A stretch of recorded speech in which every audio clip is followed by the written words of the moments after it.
बिस्मिल्लाहिर्रहमानिर्रहीम अस्सलामुअलैकुम वरहमतुल्लाहि वबरकातुहू। उम्मीद है दोस्तों आप सब खैर आफिस से होंगे। आज के अपने इस वीडियो के अंदर हम CS 302 डिजिटल लॉजिक डिज़ाइन की शॉर्ट लेक्चर्स की प्लेलिस्ट स्टार्ट करने जा रहे हैं। आज हमारा लेसन नंबर 1 यानी लेक्चर नंबर 1 है। इसके अंदर हम इस पूरे सब्जेक्ट का दोस्तों ओवरव्यू देखेंगे। सबसे पहले यहाँ पे जो टॉपिक है वो है एनालॉग वर्सेस डिजिटल। दोस्तों एनालॉग सिग्नल एक कंटीन्यूअस सिग्नल होता है, जबकि जो डिजिटल सिग्नल होता है वो एक डिस्क्रीट सिग्नल होता है।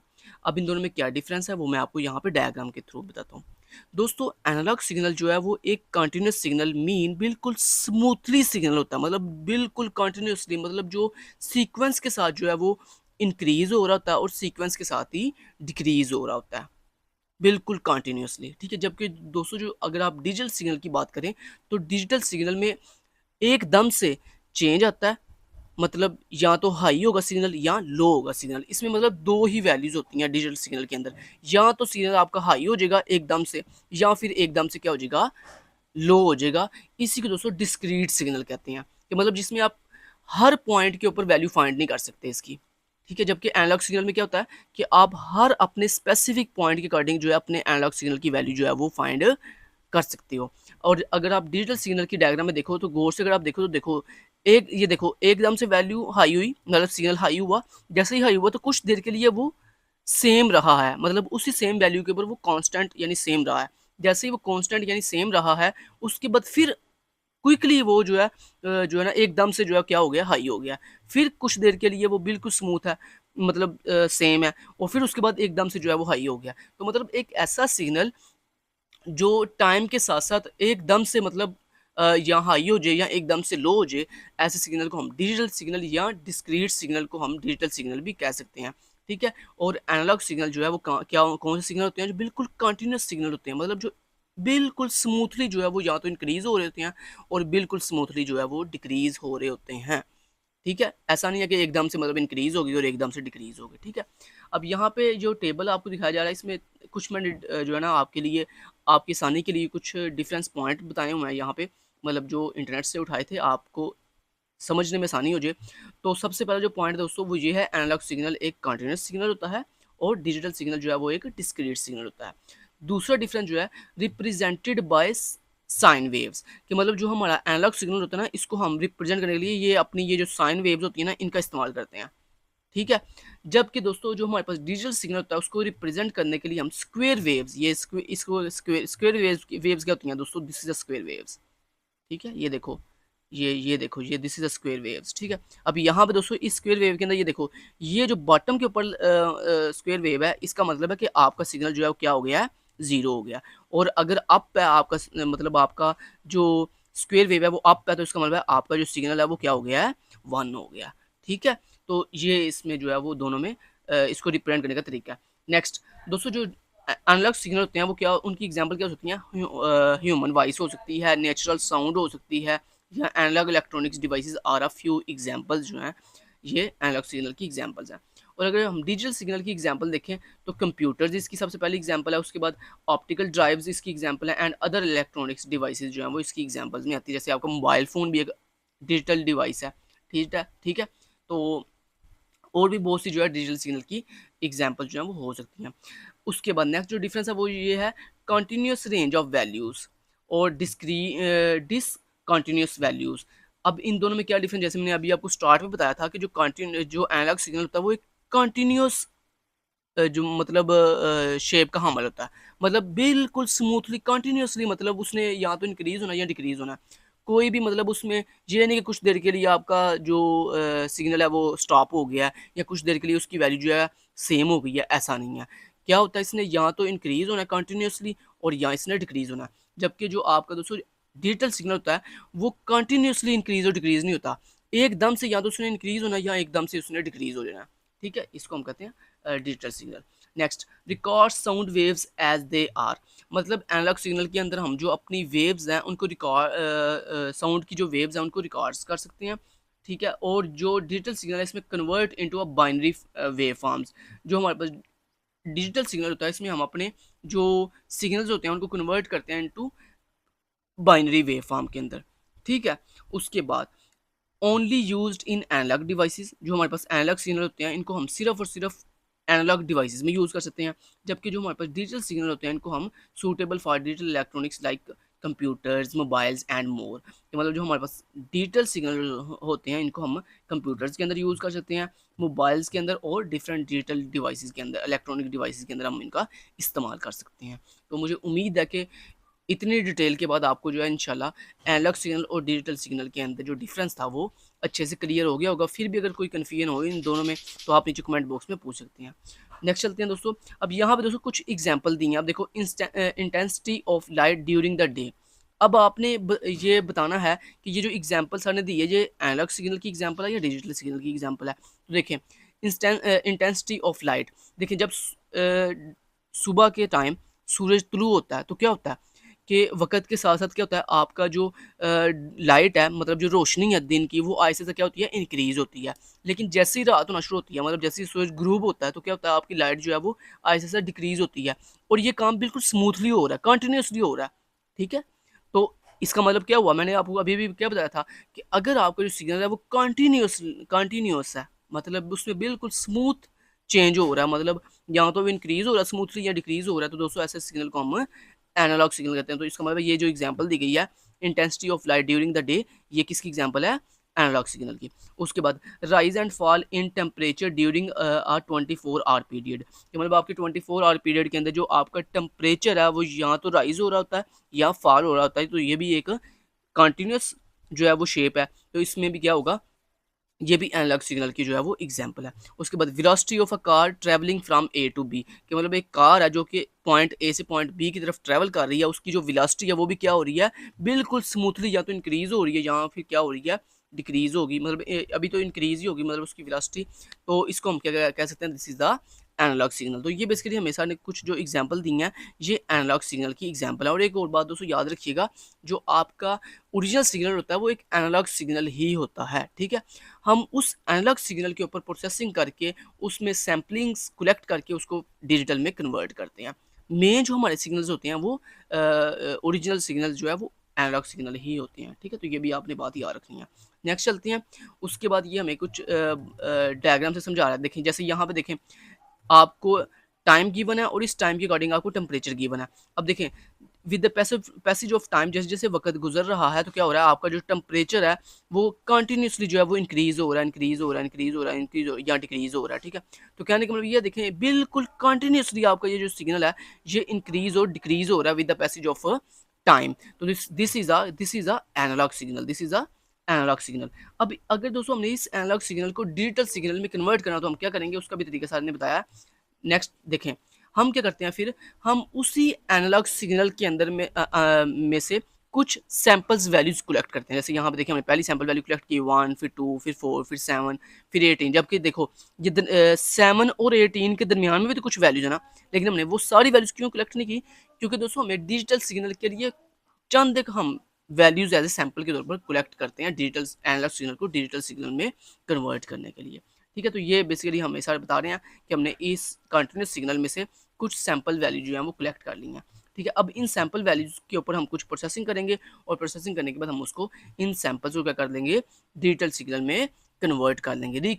कंस्ट्रक्टेड इसको हम कहते हैं कि मतलब एक सिग्नल जो हमारे पास ओरिजिनल वे फॉर्म के अंदर था उसके अंदर हमने उसमें से कुछ सैंपल्स कलेक्ट किए। सैंपल कलेक्ट करने के बाद हमने उसको रिकंस्ट्रक्ट किया, मतलब दोबारा से बनाया। जब हमने दोबारा से उसको क्रिएट किया तो वो हमारे पास एक डिजिटल सिग्नल बन गया, ठीक है? और इसके बाद दोस्तों एक और बात याद रखिएगा कि जो आपका जो एनालॉग सिग्नल होता है ना, ये ट्रांसमिट जब हम करते हैं तो इसको पूरा सिग्नल हमें ट्रांसमिट करना पड़ता है, जबकि जो डिजिटल सिग्नल होता है इसके अंदर हमें पूरा सिग्नल ट्रांसमिट नहीं करना पड़ता। इसमें हम बस उस जो हमारे पास डिजिटल सिग्नल है उसकी जस्ट ओनली वैल्यू जो है वो हम ट्रांसमिट करते हैं, ठीक है? तो इस लिहाज से जो है डिजिटल सिग्नल को स्टोर करना और डिजिटल सिग्नल को मतलब ट्रांसफ़र करना जो है वो बहुत ही ईजी हो जाता है, ठीक है? नेक्स्ट चलते हैं जी। Next, electronic processing of continuous and digital signal. कहता है there are basically two types of electronic processing system. कहता है हमारे पास बेसिकली दो टाइप्स होती हैं इलेक्ट्रॉनिक प्रोसेसिंग सिस्टम को प्रोसेस करने के लिए। एक होती है एनालॉग इलेक्ट्रॉनिक सिस्टम, पहली टाइप, और दूसरी जो टाइप होती है वो कौन सी होती है, डिजिटल इलेक्ट्रॉनिक सिस्टम, ठीक है? तो ये दो हमारे पास प्रोसेसिंग सिस्टम की इलेक्ट्रॉनिक सिस्टम की टाइप्स हैं, ठीक है? तो ये टाइप्स के नाम आपने याद रखने हैं, ये आपको एमसीक्यूज में या फिर शॉर्ट के अंदर पूछा जा सकता है, ठीक है? हो गया जी। नेक्स्ट चलते हैं। अब यहाँ पे digital systems and digital domains की जो है वो डिजिटल वैल्यूज़ की जो है वो बात की जा रही है। दोस्तों डिजिटल सिस्टम या डिजिटल वैल्यूज़ जो हैं वो 2 ही तरह की हो सकती हैं, यानी इनके अंदर जो वैल्यूज़ होती हैं ना डिजिटल सिग्नल्स के अंदर या डिजिटल सिस्टम्स के अंदर, ये 2 ही तरह की वैल्यूज़ होती हैं। ठीक है? अब यहाँ पे सर ने कुछ एग्ज़ाम्पल्स भी आपके सामने रखी हैं। अगर हम नंबर्स के लिहाज़ से देखें तो डिजिटल सिस्टम्स के अंदर 2 ही वैल्यूज़ होती हैं, या 0 होती है वैल्यू या 1 होती है। अगर हम स्टेट के लिहाज़ से देखें तो इसमें 2 ही स्टेट्स हो सकती हैं, या ऑन होती है स्टेट या फिर ऑफ होती है। अगर हम कलर के लिहाज़ से देखें तो 2 ही तरह के डिजिटल सिस्टम्स के अंदर कलर होते हैं, या ब्लैक होता है या फिर व्हाइट होता है। अगर हम टेम्परेचर के लिहाज़ से देखें तो इसमें 2 ही वैल्यूज़ होती हैं, या हॉट होता है टेम्परेचर या फिर कोल्ड होता है। और अगर हम ऑब्जेक्ट के लिहाज से देखें तो या तो मूविंग होता है या फिर स्टेशनरी होता है। तो कहने का मतलब ये है कि आपको कि जो डिजिटल सिस्टम्स के अंदर जो वैल्यूज होती हैं ना, ये 2 ही तरह की सिर्फ हो सकती हैं। ठीक है, तो ये बात आपने याद रखनी है।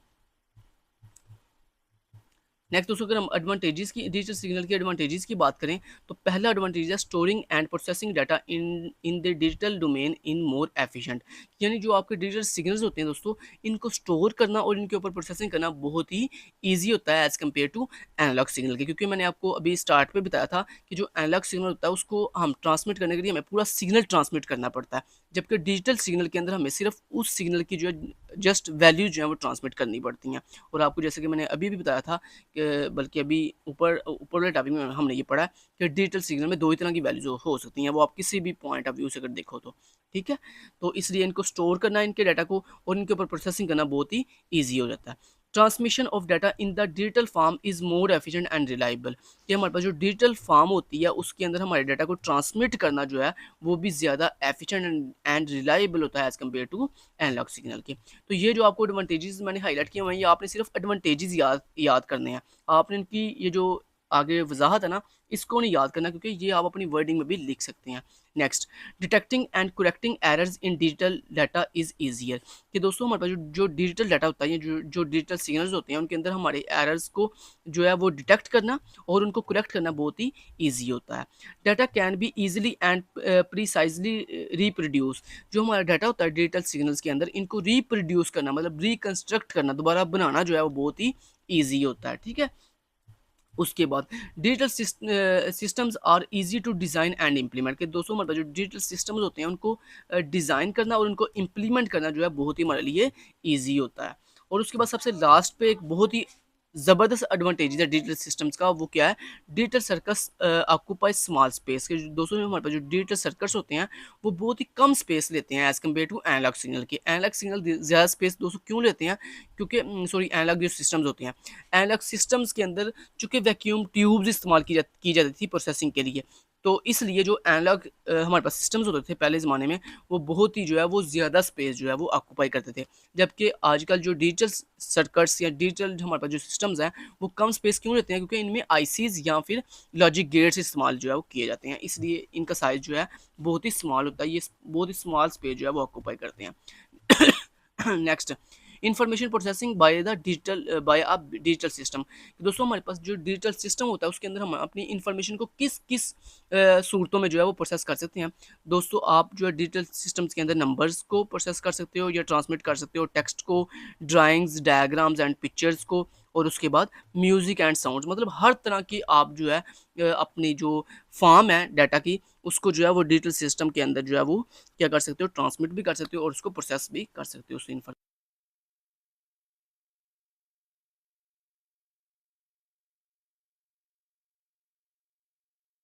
उसके बाद दोस्तों digital components and their internal working. के दोस्तों हमारे पास जो डिजिटल कंपोनेंट्स होते हैं उनके अंदर किस तरह से इंटरनल वर्किंग होती है। सो यहाँ पे digital systems process binary information electronically through specialized circuits designed for handling digital information। कि दोस्तों जो हमारे पास डिजिटल सिस्टम्स होते हैं उनके अंदर हमारे पास जो बाइनरी इंफॉर्मेशन होती है उसको इलेक्ट्रॉनिकली जो है सर्किट्स के थ्रू डिज़ाइन किया जाता है, ताकि हम अपना हैंडल कर सके उनके थ्रू हैंडलिंग कर सके किसकी? डिजिटल इंफॉर्मेशन की। The circuits are mentioned earlier operate with two voltage values of 5 volts and 0 volt. मतलब जो हमारे पास डिजिटल सर्किट्स होते हैं इनके अंदर दोस्तों हमारे पास इनको ऑपरेट करने के लिए हमारे पास 2 तरह की वोल्ट होते हैं, या तो 5 वोल्ट्स होते हैं या फिर 0 वोल्ट्स होते हैं। प्लस 5 वोल्ट वोल्ट का मतलब है कि आपकी जो डिजिटल डिवाइस है या जो डिजिटल सर्किट है वो क्या होगा, ऑन होगा, और 0 वोल्ट का मतलब है वो ऑफ होगा। Then the commonly used logic gates are the AND gate, the OR gate and the inverter और नॉट गेट। ठीक है, यानी वो कह रहा है कि जो हमारे पास डिजिटल सर्किट्स के अंदर दोस्तों जो कॉमनली 3 गेट्स इस्तेमाल होते हैं ना, वो कौन कौन से हैं? एंड गेट होता है, और गेट होता है, और ये आपका नॉट गेट होता है। ये कॉमनली यूज होते हैं। तो ये आपका इंपॉर्टेंट एमसीक्यूज भी बन सकता है कि बताओ हमारे पास डिजिटल कंपोनेंट्स के अंदर कौन से 3 गेट्स या कितने कॉमनली गेट जो है वो यूज होते हैं। तो 3 गेट्स कॉमनली यूज होते हैं, एंड और नॉट। इनके अलावा भी अदर गेट्स भी होते हैं जो यूज़ होते हैं, लेकिन ये फ्रिक्वेंटली या कंटिन्यूसली यूज़ नहीं होते। इनके अंदर कौन कौन सा गेट है? नॉट गेट होता है, नैंड गेट होता है, एक्स और गेट होता है, और एक्स नॉट गेट होता है। ठीक है, each of these gates is designed perform a unique operations on the input information which is known as a logical और बूलियन ऑपरेशंस। मतलब वो कह रहा है कि हमारे पास जो डिजिटल कंपोनेंट्स होते हैं या जो डिजिटल सर्किट्स होते हैं, उनके अंदर हमारे बूलियन ऑपरेशंस को या लॉजिकल ऑपरेशंस को परफॉर्म करने के लिए हम जो है इन डिफरेंट गेट्स का इस्तेमाल करते हैं। नेक्स्ट चलते हैं दोस्तों, ये हमारे पास डिफरेंट गेट्स हैं। ये इन गेट्स को हम आगे चल के बहुत ही डिटेल में पढ़ेंगे। तो ये हमारे पास जो है वो 7 गेट्स होते हैं जो हम अपने डिजिटल सर्किट्स या फिर डिजिटल जो डिवाइसेस होती हैं उनको बनाने के लिए इस्तेमाल करते हैं। ठीक है जी, नेक्स्ट चलते हैं। Combinational logic circuits and functional devices. मतलब यहाँ पे ये बताना चाह रहा है कि हमारे पास ये जो हमने आपको 7 गेट्स बताए हैं, इन गेट्स को कंबाइन करके, मतलब इनको जोड़ कर ही या इनको यूज़ करके ही हम अपने डिफरेंट तरह के डिजिटल सर्किट्स को जो है वो डिज़ाइन करते हैं या कंस्ट्रक्ट करते हैं।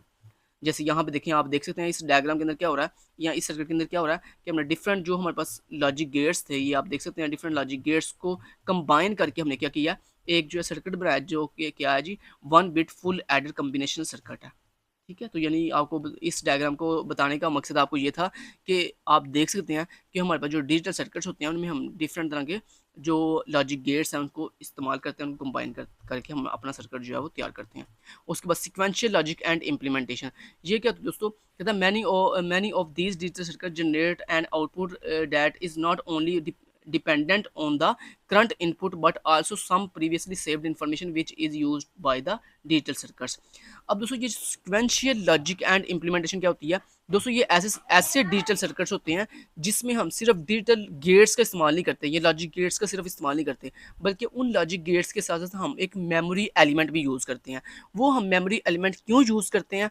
ताकि हम अपनी जो प्रीवियस इनपुट्स थी या प्रीवियस जो आउटपुट्स थी उनको भी अपने सर्किट्स के अंदर जो है वो स्टोर कर सकें, क्योंकि आपको पता है ना सर्किट्स के अंदर इन्फॉर्मेशन को स्टोर करने के लिए हमारे पास कोई भी जो है वो एलिमेंट नहीं होता।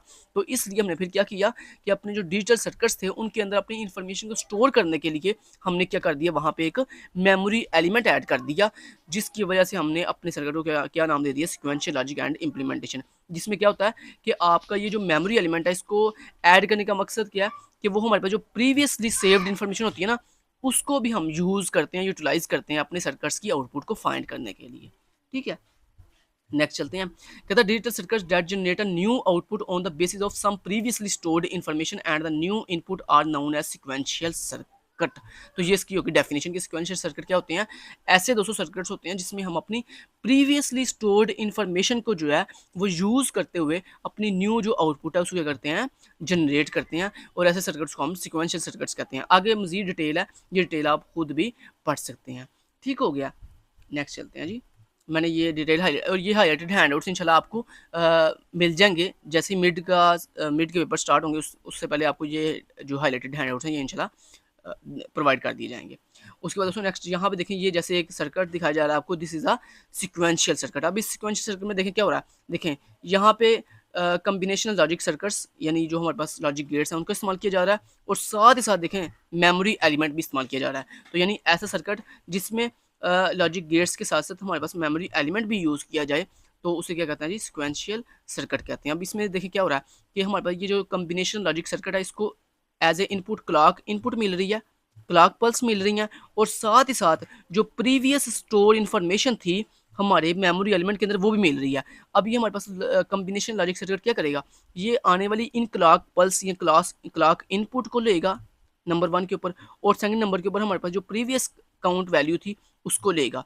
दोनों के ऊपर, दोनों को लेने के बाद मतलब एज ए इनपुट हासिल करने के बाद इनके ऊपर प्रोसेसिंग करेगा, और प्रोसेसिंग करने के बाद एक न्यू आउटपुट या आउटपुट जो फाइंड करेगा, और उसके बाद जो हमारे पास न्यू काउंटेड वैल्यू होगी उसको वापस से अगेन जो है किसमें स्टोर कर देगा, हमारी मेमोरी एलिमेंट के अंदर, ताकि उसको नेक्स्ट टाइम जो है वो यूटिलाइज किया जा सके। ठीक है जी। नेक्स्ट चलते हैं दोस्तों, प्रोग्रामेबल लॉजिक डिवाइसेस। अब दोस्तों ये क्या होती हैं? ये प्रोग्रामेबल लॉजिक डिवाइसेस दोस्तों ऐसी डिवाइसेस होती हैं जिनके अंदर हम अपनी कुछ यूज़र की नीड के अकॉर्डिंग जो है प्रोग्रामिंग जो है ना उसके कुछ प्रोग्राम्स एम्बेड कर देते हैं, मतलब ऐड कर देते हैं। जैसे आपको मैं एग्जाम्पल के तौर पर बताऊं, जैसे आपने देखे ट्रैफिक सिग्नल्स, ठीक है। अब उन ट्रैफिक सिग्नल्स के अंदर क्या होता है कि कुछ प्रोग्राम बिल्ट इन ऐड किए गए हैं कि मतलब जब इतने टाइम के बाद जो है वो ये वाली लाइट ऑन होगी, इतने टाइम के बाद ये वाली लाइट ऑन होगी। This is a programmable logic devices के मतलब ऐसी डिवाइसेस जिसमें हम कुछ बिल्ट इन जो प्रोग्राम्स हैं, जो सॉफ्टवेयर्स हैं, जो सेट ऑफ इंस्ट्रक्शंस हैं, वो पहले से जो क्या कर देते हैं, स्टोर कर देते हैं। फिर उसी सेट ऑफ इंस्ट्रक्शंस के अकॉर्डिंग या उन्हीं प्रोग्राम्स के अकॉर्डिंग जो है हमारी डिवाइसेस जो है वो वर्क करती हैं। तो यहाँ पे देखिए लिखा भी हुआ है hardware which can be programmed by the end user, मतलब जो हमारे पास एंड यूज़र्स हैं उनके लिए हम जो क्या कर देते हैं, अपनी हार्डवेयर को प्रोग्राम्ड कर देते हैं, मतलब उसमें सेट ऑफ इंस्ट्रक्शंस पहले से जो है वो सेट कर देते हैं। ठीक है। उसके बाद यहाँ पे देखें लिखा भी हुआ कहता है programmable logic devices can be used to implement combinational and sequential logic circuits, के ये इंपॉर्टेंट आपका एमसीक्यूज भी बन सकता है कि जो हमारे पास प्रोग्रामेबल लॉजिक डिवाइसेस होती हैं ये हमारे पास किस किस का मजमूआ होता है, कॉम्बिनेशनल्स एंड सीक्वेंशियल डिजिटल सर्किट्स का जो है वो क्या होती है, मजमूआ होता है, मतलब कम्बिनेशन होता है। ठीक है। उसके बाद मतलब कम्बिनेशन और सीक्वेंशियल लॉजिक सर्किट्स को मिलाकर आप जो है प्रोग्रामेबल लॉजिक डिवाइसेस जो है वो तैयार करते हो। उसके बाद मेमोरी जैसा कि आपको बखूबी पता है कि मेमोरी क्या होती है, एक ऐसी डिवाइस होती है जिसके अंदर हम अपना जो इन्फॉर्मेशन है उसको स्टोर कर सकते हैं। ठीक है। अब यहाँ पे दोस्तों जैसे यहाँ पे लिखा भी हुआ है कहता है memory is organize to allow large amount of data storage and quickly access, कि हमारे पास मेमोरी क्या होता है कि जिसके अंदर हम अपने लार्ज अमाउंट ऑफ डाटा को जो है स्टोर करते हैं ताकि हम उसको क्या कर सकें, यूज़ कर सकें, क्विकली एक्सेस कर सकें, और उसको जो है वो ज़्यादा टाइम के लिए अपने पास स्टोर कर सकें।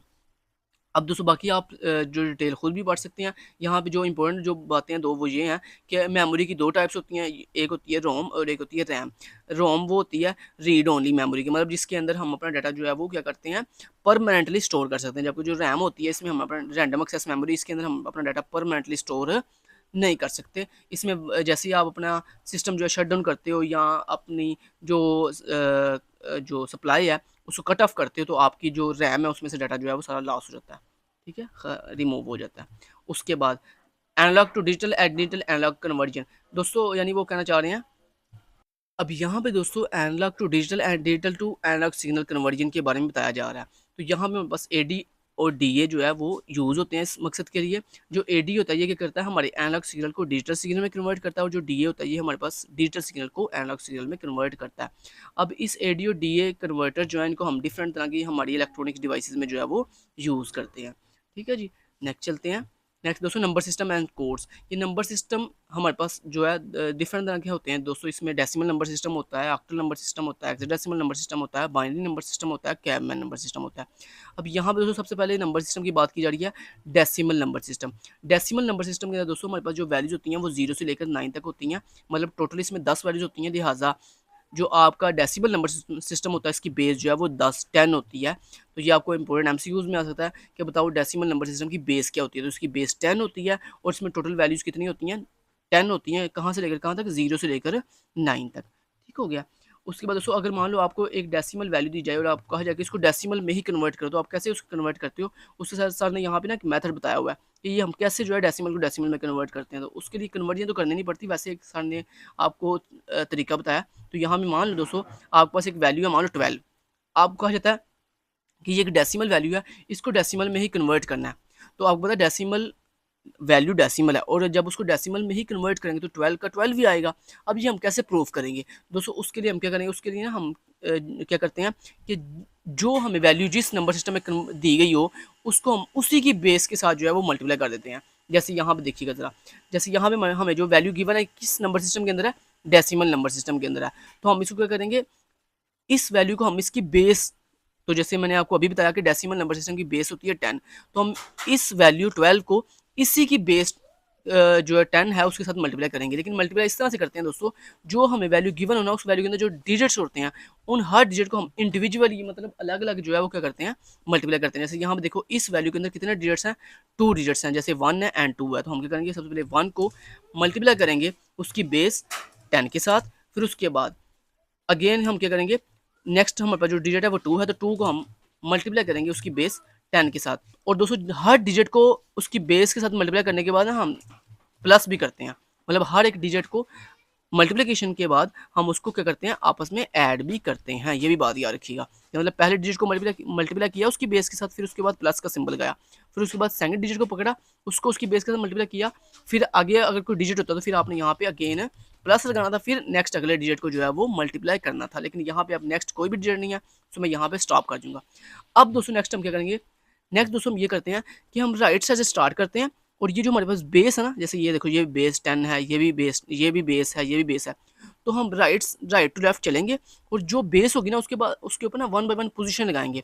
तो स्टार्ट कहाँ से करेंगे, 0 से। देखो राइट टू लेफ्ट चलना है, मतलब यहाँ से राइट टू लेफ्ट आपने चलना है, और ये देखें पहली बेस कौन सी है, ये वाली, तो इसके ऊपर हम पोजीशन लगाएंगे 0। उसके बाद नेक्स्ट हमारे पास बेस कौन सी है, ये वाली, इसके ऊपर हम पोजीशन लगाएंगे 1। मतलब इस तरह आप राइट टू लेफ्ट चलेंगे और 1 बाय 1 जो है पोजीशन लगाते जाएंगे अपनी सिर्फ बेस के ऊपर, ठीक है। और आहिस्ता 1 बाय 1 जैसे जैसे आप नेक्स्ट चलेंगे तो अपनी जो पोजीशन है वो बढ़ाते जाएंगे। जैसे देखो यहाँ पे 0 थी, next time 1, next time 2, next time 3, इस तरह से, ठीक है। अब इसको हम अगर इस दोस्तों कैलकुलेट करें तो ये क्या आएगा आंसर बोला, अगर 10 की बेस 10 की पावर 1 हो तो इसका आंसर क्या आता है, 10 नहीं आता है। और 10 को 1 से मल्टीप्लाई किया जो आपका आया 10 आ गया, उसके बाद प्लस, फिर देन 10 की किसी भी वैल्यू की पावर अगर 0 हो तो दोस्तों उसका आंसर होता है 1। तो यानी 10 की पावर 1 का मतलब है 1, 1 को मल्टीप्लाई किया 2 से जवाब आया 2, तो यहाँ पे आ गया 2, 10 प्लस 2 जवाब आया 12। तो देखो जो हमारे पास ओरिजिनल वैल्यू थी वही कैलकुलेट करने के बाद आई है। तो दोस्तों ये इस तरह से ये तरीका होता है हम सेम नंबर सिस्टम को सेम नंबर सिस्टम में कन्वर्ट करने का, ठीक हो गया। तो ये था दोस्तों कुछ इस तरह से। अगर दोस्तों आपके पास वैल्यू ये था विदाउट फ्रैक्शनल, मतलब ये आपके पास क्या वैल्यू थी, इंटीजर वैल्यू थी सिंपल, जिसमें फ्रैक्शनल पॉइंट यूज़ नहीं हुआ। अगर मान लो आपके पास फ्रैक्शनल वैल्यू हो तो वो कैसे हम हैंडल करते हैं वो भी बता देता हूँ। मान लो आपके पास वैल्यू है 12.5, 12.5। अब इसको कैसे हैंडल करते हैं, सेम तरीका। क्या करेंगे, सबसे पहले हम 1 बाय 1 हर डिजिट को जो है वो मल्टीप्लाई करेंगे उसकी किसके साथ, बेस के साथ। तो पहला डिजिट कौन सा है, 1 मल्टीप्लाई 10 उसकी बेस 10। उसके बाद नेक्स्ट हमारे पास मैंने यहाँ पे 10 बेस क्यों यूज़ किया, क्योंकि दोस्तों ये वैल्यू किसका पार्ट है, डेसिमल नंबर सिस्टम का पार्ट है, और डेसिमल की बेस 10 होती है। उसके बाद प्लस नेक्स्ट वैल्यू क्या, 2, तो 2 मल्टीप्लाई उसकी बेस 10, फिर नेक्स्ट प्लस। अभी दोस्तों ये जो पॉइंट है इसको अब फिलहाल के लिए भूल जाओ कि ये पॉइंट यहाँ पे था, ठीक है। आप फिलहाल के लिए पॉइंट क्या कर दो, भूल जाओ। अब नेक्स्ट पॉइंट को छोड़कर नेक्स्ट कौन सा डिजिट है, 5, तो हम 5 को मल्टीप्लाई करेंगे उसकी बेस के साथ 10, मतलब उसकी बेस 10।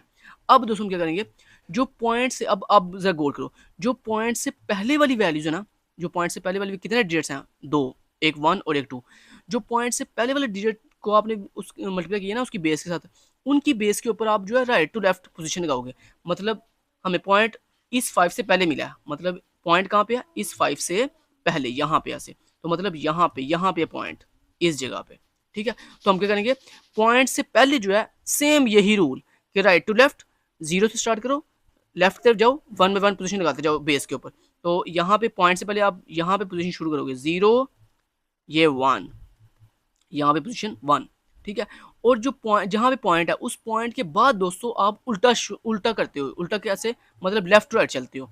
तो यहाँ पे देखो, यहाँ पे पॉइंट था ना 5 से पहले, तो हम अब क्या करेंगे, जहाँ पे पॉइंट था उसके बाद जितने डिजिट्स हैं उन तमाम डिजिट्स की बेस के ऊपर जो है लेफ्ट टू राइट चलेंगे, बेस लगाएंगे और माइनस के अंदर बेस मतलब पोजीशन लगाएंगे। तो यहाँ पे देखें -1, क्योंकि -0 तो होता नहीं है इसलिए -1 से स्टार्ट करेंगे। तो -1, फिर ऐसे -2, -3, -4 ऐसे। तो मतलब सिंपल इन अदर वर्ड अगर मैं आपको बताऊं तो अगर आपके पास पॉइंट वाली वैल्यू हो ना तो पॉइंट से पहले जो है वो पोजीशन 0 से स्टार्ट करते हैं, राइट टू लेफ्ट चलते हैं, ठीक है। जबकि अगर पॉइंट के बाद जो है वो -1 से स्टार्ट करते हैं और लेफ्ट टू राइट चलते हैं, ठीक है। तो अब अगर दोस्तों आप इसको कैलकुलेट करोगे ना तो आपके पास आंसर जो है वो 12.5 ही आएगा, चाहे करके देख लेना, ठीक हो गया। तो ये दोस्तों इसका तरीकाकार था। तो ये मैंने आपको पूरा कैलकुलेट करके दिखा दिया, जैसे यहाँ पे सामने दिखाया हुआ है, ये देखो ये भी सारे करके दिखा रहे हैं, वही सेम तरीका जैसे मैंने आपको बताया। और अगर आपके पास वैल्यू जो है वो ये देखो fractional and decimal number system, अगर आपके पास वैल्यू जो है फ्रैक्शन के अंदर हो, ये देखो वैल्यू कुछ इस तरह से हो, ये देखो कुछ इस तरह से। तो देखो पॉइंट के बाद क्या हो रहा है, ये देखो जहाँ भी पॉइंट था, यहाँ भी पॉइंट था ना 9 से पहले, तो ये देखो यहाँ पे सर ने क्या किया, -1 -2 इस तरह से चल रहे हैं, और जो पॉइंट से पहले था उसमें देखो 0 1 एंड 2 इस तरह से चल रहे हैं। ठीक हो गया। नेक्स्ट दोस्तों आपके पास आ जाता है कैबमैन नंबर सिस्टम। ये आपके पेपर के पॉइंट ऑफ व्यू से ये टॉपिक इंपॉर्टेंट नहीं है, लेकिन फिर भी एक दफ़ा बता देता हूँ। कैबमैन नंबर सिस्टम दोस्तों एक ऐसा नंबर सिस्टम है जिसमें जो है हमारे पास 5 वैल्यूज होती हैं, मतलब 0 से लेकर 4 तक। इसमें कितने टोटल नंबर होते हैं कैबमैन नंबर सिस्टम के अंदर?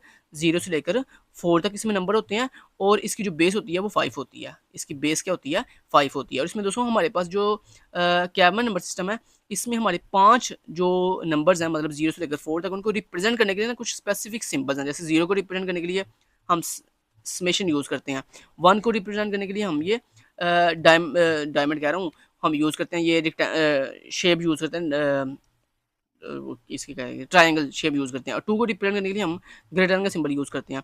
3 को रिप्रेजेंट करने के लिए हम ओम का जो सिंबल है वो यूज़ करते हैं। और 4 को रिप्रेजेंट करने के लिए हम अपवर्ड एरो यूज़ करते हैं। तो इस तरह दोस्तों हमारे पास जो है कैबमैन नंबर सिस्टम के अंदर टोटल जो है वो 0 से लेकर 4 तक 5 नंबर्स होते हैं। इसकी बेस जो है वो 5 होती है, और हर नंबर को रिप्रेजेंट करने के लिए डिफरेंट तरह के सिंबल्स हैं। ठीक है, ये सिंबल्स आप याद करना चाहते हो तो कर लो, नहीं करना चाहते तो कोई बात नहीं, क्योंकि ये पेपर के पॉइंट ऑफ व्यू से ज़्यादा इंपॉर्टेंट नहीं है। फिर भी आप एक दफ़ा इसको देख लीजिएगा।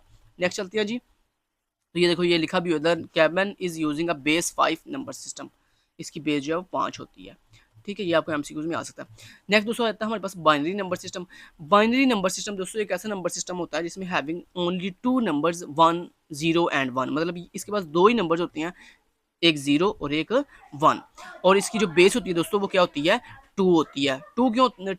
क्योंकि दोस्तों इसमें 2 ही नंबर्स होते हैं, इसलिए इसकी बेस जो है वो 2 होती है। उसके बाद द बाइनरी डिजिट 0 और 1 is known as a bit, कि मतलब हमारे पास दोस्तों बाइनरी नंबर सिस्टम के अंदर जो एक डिजिट होता है ना, चाहे वो 0 या 1 हो, उसको हम एक बिट कहते हैं। ठीक है। अब दोस्तों नेक्स्ट आपको ये सिखाया जा रहा है कि मान लो अगर आपके पास एक बाइनरी वैल्यू हो और उसको आपने डेसिमल में कन्वर्ट करना हो, तो आप कैसे कर सकते हो, वो मैं आपको यहाँ पे सिखा देता हूँ। ये देखिएगा, मान लो दोस्तों आपके पास एक बाइनरी वैल्यू है, और आपको पता है ना बाइनरी के अंदर आपको वैल्यू यहाँ 0101 के अंदर ही होती है। ठीक है, क्योंकि इसमें 2 ही डिजिट होते हैं, या 0 या 1। मान लो आपके पास एक वैल्यू है 101, मान लो कुछ इस तरह से वैल्यू आपको गिवन है, और आपको कहा जाता है कि इस वैल्यू को डेसिमल में कन्वर्ट करो, डेसिमल नंबर सिस्टम मतलब बेस 10 के अंदर कन्वर्ट करो। तो कैसे कन्वर्ट करेंगे? बड़ा आसान है दोस्तों। किसी भी नंबर सिस्टम को अगर आपने चाहे वो आपका बाइनरी नंबर सिस्टम हो, चाहे ऑक्टल हो, चाहे हेक्साडेसिमल हो, चाहे कैबमैन नंबर सिस्टम हो, किसी भी नंबर सिस्टम को अगर आपने डेसिमल में कन्वर्ट करना हो ना, तो उसका एक ही तरीका क्या बोला कि उस के अंदर जितने आपको वैल्यू गिवन है, उस वैल्यू के हर डिजिट को उसकी मुतलका बेस के साथ मल्टीप्लाई करो। जैसे यहाँ पे देखो ये हमें वैल्यू किस नंबर सिस्टम में गिवन है? बेस 2 के अंदर, मतलब बाइनरी के अंदर। तो हम क्या करेंगे, इस वैल्यू की हर डिजिट को उसकी बेस 2 के साथ मल्टीप्लाई करेंगे, वही सेम तरीके जैसे हमने डेसिमल में किया था। तो हमारे पास जो दोस्तों जो आंसर आएगा वो डेसिमल के अंदर ही आएगा। तो करके दिखाता हूँ आपको। यहाँ पे देखो हमारे पास तीन डिजिट्स है ना, 1 0 1। तो करके दिखाता हूँ। पहला डिजिट 1 मल्टीप्लाई, उसकी बेस क्या है? 2, क्योंकि मैंने आपको स्टार्टिंग में बता दिया था कि जो नंबर सिस्टम गिवन हो उसको उसकी बेस के साथ ही मल्टीप्लाई करते हैं। तो यहाँ पे 2 से मल्टीप्लाई करेंगे, उसके बाद प्लस, नेक्स्ट डिजिट कौन सा? 0। तो 0 मल्टीप्लाई 2 प्लस 1 मल्टीप्लाई 2। अब इनके ऊपर क्या करेंगे? उसने क्या कहा था भला कि अगर पॉइंट नहीं है तो फिर क्या करते हैं, पॉइंट से पहले जो है वो क्या करते हैं, राइट लेफ्ट चलते हैं और 0 से स्टार्ट करते हैं पोजीशन लगाना। तो बेस के ऊपर पोजीशन लगाएंगे 0, फिर यहाँ पे 1, फिर यहाँ पे पोजीशन 2। अब इसको सॉल्व करेंगे, ये आंसर क्या आएगा वो मैं आपको बता देता हूँ। देखो 1 इंटू 2 की पावर, पहले ये पावर सॉल्व करते हैं। तो 2 की पावर यहाँ पे सॉल्व करके दिखाता हूँ आपको। 2 की पावर 2 लें तो जवाब क्या आता है? 4। इस 4 को 1 से मल्टीप्लाई किया, जवाब क्या आया? 4 आ गया। देन आगे प्लस है तो प्लस लगा दिया। उसके बाद 2 की पावर 1 ली, जवाब क्या आया? 2। उसके बाद इस 2 को 0 से मल्टीप्लाई किया, जवाब क्या आया? 0। उसके बाद लगाया प्लस, फिर उसके बाद 2 की पावर 0 मीन 1। उसके बाद इस 1 को इस 1 से मल्टीप्लाई किया, जवाब क्या आया? 1। ये 1 लगा दिया। अब हम क्या करेंगे, इसको आपस में प्लस करेंगे। 4 प्लस 0 प्लस 1, जवाब आया 5। यानी दोस्तों अगर आपके पास बाइनरी के अंदर 1 0 1 लिखा हो तो इसका मतलब वो डेसिमल के अंदर 5 के बराबर होता है। ठीक है जी। अब इसी तरह दोस्तों अगर आपके पास वैल्यू जो है वो पॉइंट के अंदर हो तो उसको सॉल्व करने का सेम वही तरीका जो डेसिमल में मैंने आपको सिखाया था। मान लो अगर वैल्यू कुछ इस तरह से हो 1 0 1.1, तो सेम वही तरीका क्या बोला जो मैंने आपको अभी भी डेसिमल में सिखाया था कि पॉइंट से भी जो पहले हुआ है उसमें सेम वही तरीका मल्टीप्लाई करेंगे। 1 मल्टीप्लाई 2 प्लस 0 मल्टीप्लाई क्या बोला 2 प्लस 1 मल्टीप्लाई क्या बोला 2, उसके बाद प्लस पॉइंट के बाद क्या 1 है तो उस 1 को भी मल्टीप्लाई करेंगे किसके साथ? हम अपनी वैल्यू 2 के साथ। ठीक है जी। अब इनके ऊपर बेस लगाएंगे, बेस कैसे, सॉरी पोजीशन लगाएंगे, पोजीशन कैसे लगाएंगे, पहले आप देखोगे पॉइंट कहाँ पे है, तो पॉइंट यहाँ पे है, इस जगह पे, इस जगह पे पॉइंट है, ठीक है। तो पॉइंट से पहले जो है वो क्या करेंगे, 0 से शुरू करेंगे, तो 0 1 2, और पॉइंट के बाद -1 से शुरू करेंगे और लेफ्ट राइट चलेंगे। तो ये देखें ऐसे वैल्यू पोजीशन लगा दी। अब इनको सॉल्व करेंगे, तो जब सॉल्व करेंगे इसको, तो ये आंसर क्या आएगा भला, 2 जवाब आया यहाँ पे, मतलब इसको इतने दिन को अगर हम सॉल्व करें, इतने दिन पोर्शन को, तो इसका आंसर यही आएगा, 4 + 0 + 1 प्लस ये देखो 2⁻⁻1 के अंदर है ना, तो 2⁻⁻1 है, तो इसको हम जब -1 को हम ख़त्म करना चाहें तो क्या करेंगे, हम आप मल्टीप्लाई कर सकते हो इसको।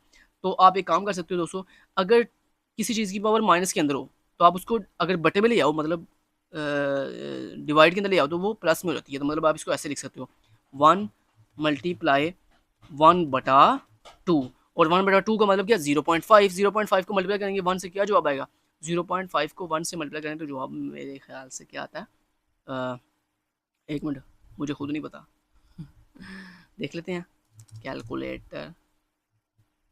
अच्छा जी, कैलकुलेटर के अंदर ये देखो 0.5 को, हाँ ठीक है, एक मिनट हट करो यार, ये गूगल पे चले जाते हैं, ऑनलाइन कैलकुलेटर, यहाँ पे हम कर लेते हैं 0.5 × 1 = 0.5 आता है, ठीक है। तो 0.5 आ गया यहाँ पे, तो इस 0.5 को आप ऐसे कैसे लिखोगे, इस 0.5 में आप प्लस करोगे, क्या बोला, 5 = जवाब आया 5.5, यानी आपका जवाब क्या आ गया, यहाँ पे आ गया आंसर। इसको कैलकुलेट करने के बाद आपका आंसर आ गया 5.5, ठीक हो गया।